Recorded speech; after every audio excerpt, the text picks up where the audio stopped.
सूर्यकोटि समप्रभ निर्विघ्नं कुरु मे देव सर्वकार्येषु सर्वदा। नमस्कार मित्रों, हमारे YouTube चैनल ज्योतिष जागरण में आपका स्वागत है। मित्रों, आज जो मैं वीडियो इस पर डाल रहा हूँ वो हमारे मित्र की कुंडली है, जिसका मैं विश्लेषण करूँगा। और ये वीडियो खास उन लोगों के लिए है जो ये कहते हैं कि ज्योतिष के ऊपर हमारा विश्वास नहीं है। मेरा दावा है कि अगर वो ध्यान से इस वीडियो को देखेंगे तो समझ जाएंगे कि हमारे जीवन में ग्रह नक्षत्रों का क्या प्रभाव होता है और कैसे वो काम करते हैं। और इसमें मैं अपने मन से कुछ नहीं बताऊंगा, हमारे शास्त्रों में जो सिद्धांत जो दिए गए हैं उनके अनुसार मैं आपको इस पत्रिका के ऊपर दिखाकर सारे सिद्धांत बताऊंगा। और उन लोगों के लिए भी है जो लोग ज्योतिष के जानकार हैं, ये उनके लिए इसलिए है कि अगर मैं कुंडली विश्लेषण में कोई भूल कर रहा हूं तो अपने ज्ञान के द्वारा मेरे ज्ञान को परिष्कृत करें। तो चलिए आइए चलते हैं चार्ट के ऊपर और देखिए, मैं पूरी कोशिश करूंगा समझाने के लिए। जो भी देखेगा उसको जरूर अच्छे से समझ में आएगा। आइए मित्रों, जिनकी यह पत्रिका है वो हमारे मित्र हैं। मित्र हैं क्या, मित्र थे, अब वो हमारे साथ नहीं है, इस दुनिया में नहीं है वो। यहाँ उनका जन्म समय लिखा हुआ है 24/9/1976, जन्म स्थान गाजीपुर, जन्म समय 11:07 पे PM, मतलब रात्रि के 11:07 पे। जो भी ज्योतिष को जानने वाले हैं वो अपने सिस्टम पे या मोबाइल पे कुंडली चाहे तो बना के देख सकते हैं इसका।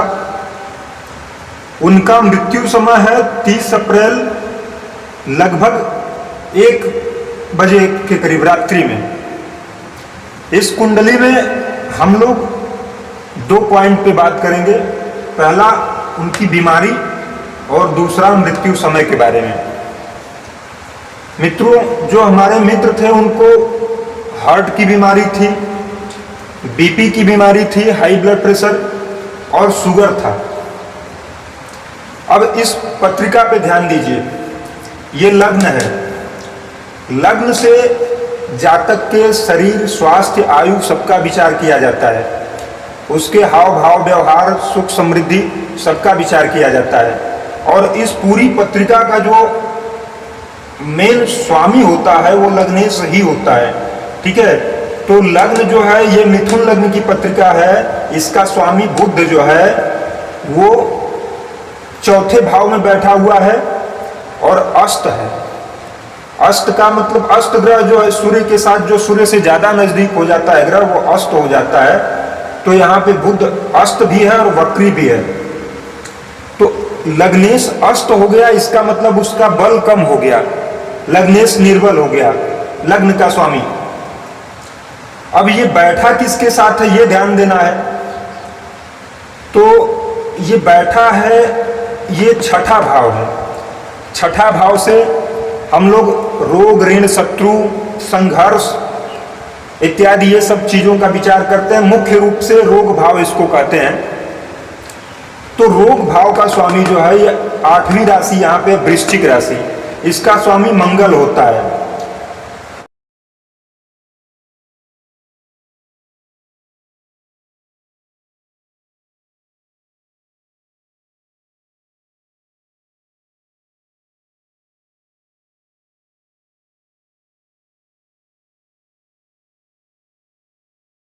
तो मंगल जाके बैठा हुआ है लग्नेश के साथ में।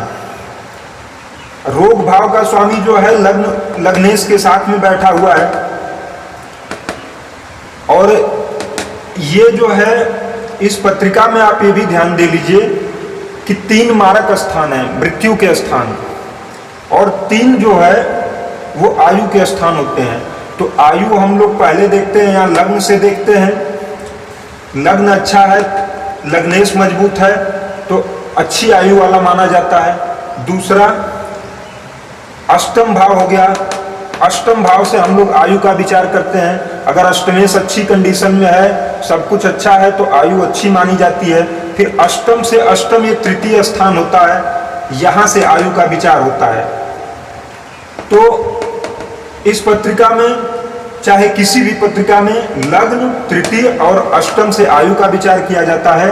और किसी भी स्थान का 12वां स्थान उस भाव का व्यय करता है, उसकी हानि बताता है। तो तृतीय स्थान का 12वां स्थान दूसरा स्थान हो गया, तो ये मृत्यु भाव हो गया, क्योंकि आयु की हानि करता है। इसका आयु की हानि मतलब मृत्यु, तो ये हो गया। अष्टम भाव से आयु देखते हैं तो इसका 12वां स्थान सप्तम भाव हो गया, ये भी आयु की हानि करता है, इसलिए ये भी मृत्यु स्थान हो गया। और लग्न का 12वां स्थान जो है वो ये 12वां भाव होता है। तो लग्न मतलब शरीर, शरीर की हानि मतलब मृत्यु, तो यहां से भी मृत्यु देखा जाता है। तो 3 भाव जो ये हो गए, जहां पे मैं ये क्रॉस मार रहा हूं, ये तीनों मृत्यु स्थान हो गए। अब ये समझिए, यहां पे मंगल बैठा हुआ है और यहीं पे आके मारक स्थान मृत्यु भाव का स्वामी चंद्रमा बैठा हुआ है। मतलब रोग भाव का स्वामी, मृत्यु भाव का स्वामी चंद्रमा। अच्छा, मंगल और चंद्रमा के अपने कारकत्व भी होते हैं। मंगल जो है अग्नि तत्व का कारक ग्रह है, क्रोध का, गुस्सा का और फोर्स का, स्पीड का कारक होता है। चंद्रमा जो है मन का कारक होता है, नसों में दौड़ते रक्त का कारक होता है। तो मंगल का प्रभाव जब चंद्रमा के ऊपर पड़ेगा तो जो शरीर के अंदर रक्त दौड़ता है उसकी स्पीड बढ़ जाएगी, वो मतलब हाई स्पीड में दौड़ने लगता है। हाई ब्लड प्रेशर मंगल जो है चंद्रमा के साथ युक्त होता है, तो हाई ब्लड प्रेशर की शिकायत जातक को हो जाती है।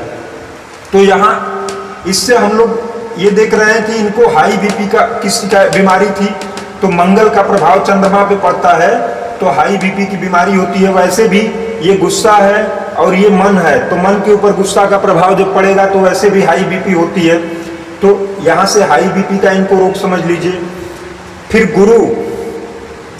गुरु जो है वो हार्ट की डिजीज देते हैं, हार्ट की बीमारी देते हैं, शुगर की बीमारी देते हैं। गुरु जो है यहाँ शुक्र की राशि में बैठे हुए हैं, 12वें भाव में बैठे हुए हैं। तो गुरु जैसा शुभ ग्रह अशुभ दुख स्थान में जाके बैठा हुआ है और मृत्यु भाव में बैठा हुआ है, तो पीड़ित है। और यहाँ से लग्नेश को गुरु के पास 5वीं दृष्टि होती है, 5वीं, 7वीं और 9वीं, तो 1 2 3 4 5, 5वीं दृष्टि से जो है गुरु यहाँ लग्नेश को देख रहे हैं। तो इनको जो है शुगर की समस्या है, क्योंकि गुरु यहाँ पीड़ित हैं, 12वें भाव में बैठे हैं शुभ ग्रह को होकर के, और दूसरे शत्रु राशि में बैठे हुए हैं। तो यहाँ पे गुरु के कारण इनको शुगर की बीमारी हुई। और फिर गुरु पीड़ित होकर के यहाँ पे देख रहे हैं चतुर्थ स्थान पे, चतुर्थ भाव से शरीर के अंगों में सीने का विचार किया जाता है। यहाँ से सिर का विचार किया जाता है, यहाँ से दांत, मुंह, जीभ का विचार, यहाँ से गला, कंधा का विचार किया जाता है, यहाँ से सीने का विचार किया जाता है, हृदय का विचार किया जाता है। तो यहाँ से गुरु हृदय स्थान को देख रहे हैं और रोग भाव का स्वामी जो जाके हृदय स्थान पे बैठा हुआ है, तो इनको हार्ट की प्रॉब्लम हुई है। तीनों बीमारी जो है इनकी यहाँ से क्लियर हो जा रही है कि ये तीनों बीमारी जो है इनको इन ग्रहों के द्वारा जो है प्राप्त हुई है। अब बात करते हैं इनके मृत्यु के समय की। जिस समय इनकी मृत्यु हुई है 30 अप्रैल 1 PM पे, लगभग 1 या 1:30 बज रहा हो जो, तो उस समय दशा किसकी चल रही थी? उस समय दशा में महादशानाथ शनि थे। शनि इस पत्रिका में अष्टम और एकादश भाव के, अष्टम और नवम भाव के स्वामी हैं। शनि की एक खासियत ये होती है कि किसी भी पत्रिका में अगर शनि मार्केश या मारक भाव से संबंध बनाता है तो सबको साइड करके खुद प्रबल मारक बन जाता है। तो यहाँ शनि मारक भाव में बैठा हुआ है और शनि के पास 3, 7 और 10 3 दृष्टियां होती हैं। तो तीसरी दृष्टि से 1 2 3 लग्नेश को देख रहा है। अब शनि की दशा चल रही है और शनि की महादशा में शनि की ही अंतरदशा चल रही है।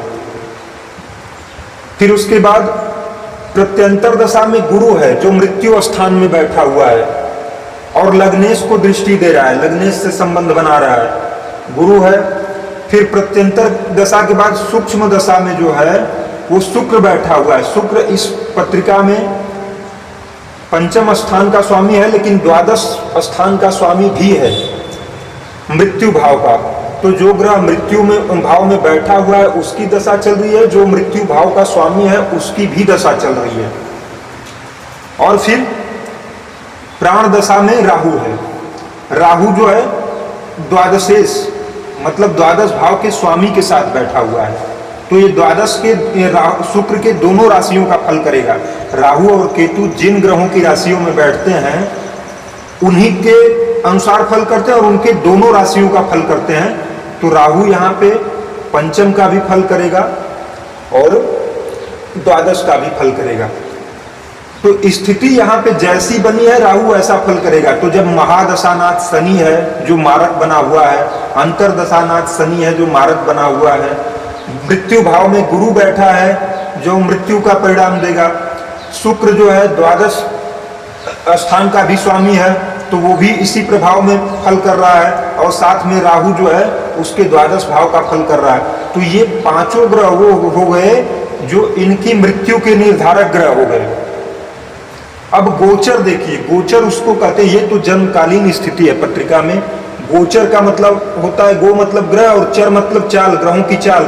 तो ये तो जब उनका जन्म हुआ था उस समय का जो है जन्मकालीन स्थिति है, लेकिन जिस समय मृत्यु हुई उस समय जो है ब्रह्मांड में ग्रहों की स्थिति क्या थी उसका प्रभाव भी पड़ता है। तो गोचर में उस समय 30/4/2022 का जो गोचर है उसमें शनि और मंगल, शनि मंगल जो है मतलब मृत्यु भाव मारक ग्रह और रोग भाव के स्वामी जो हैं एक राशि में कुंभ राशि में गोचर कर रहे हैं। कुंभ राशि मतलब लग्न से त्रिकोण स्थान। तो ग्रह जब गोचर करते समय लग्न से त्रिकोण में जाता है तो उस समय अपना फल करता है। और शनि 27 तारीख को 12 बजे के बाद जो है कुंभ राशि में प्रवेश किए।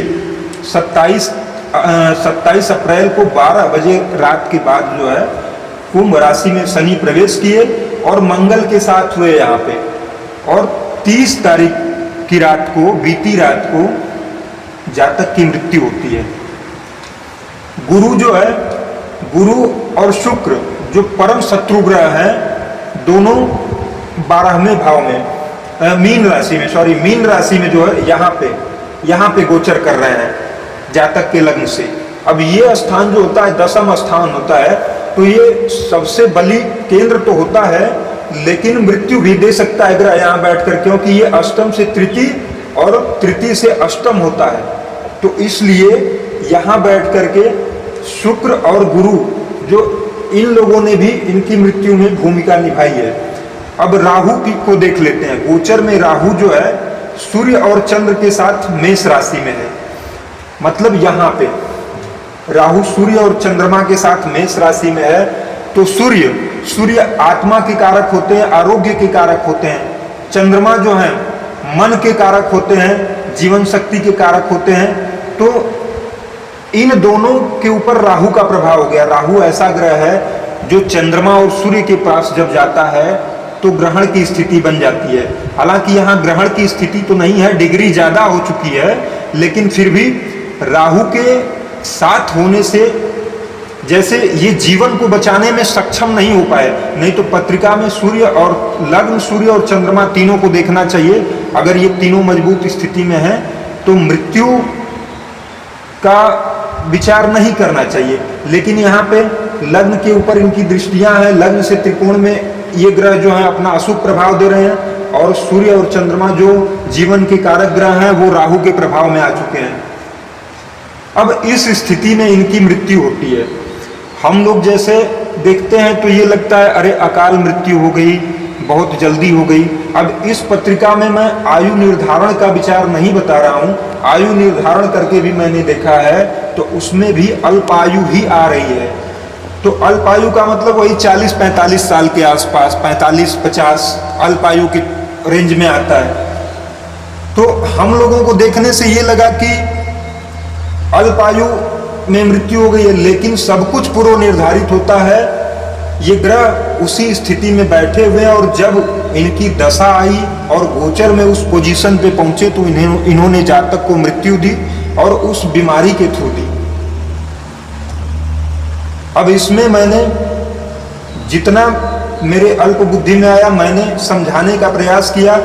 जो लोग दैवज्ञ हैं या ज्योतिष के जानकार हैं उनसे मेरा विनय है कि अगर मैं कहीं भी गलत हूं तो कृपया मेरा मार्गदर्शन करें, और जो दर्शक हैं जो देख रहे हैं इसको उनसे भी मेरा आग्रह है कि अगर आपको ये वीडियो अच्छी लगे तो कृपया लाइक करिए, इससे मेरा उत्साहवर्धन होगा और मैं और भी पत्रिका ऐसे डालकर उस पर विश्लेषण करूंगा।